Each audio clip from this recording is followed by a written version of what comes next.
Prime Minister Narendra Modi has congratulated NSIL in space and ISRO for the successful launch of LVM-3 M3 satellite of the OneWeb India 2 mission.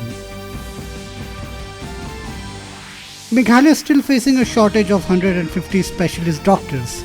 Replying to a query, Minister in charge Health and Family Welfare, Amparin Lindo, termed it as a cause of concern for the government.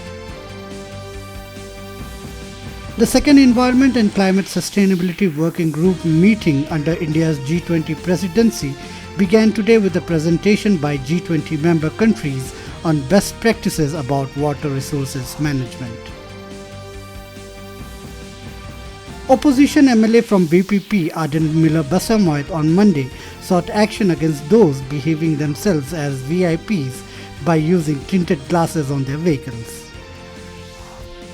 Chief Election Commissioner Rajiv Kumar and Commissioners Anup Chandra Pandey and Arun Goyal reached Guwahati last evening on a 3-day visit to Assam ahead of the delimitation of constituencies in the state.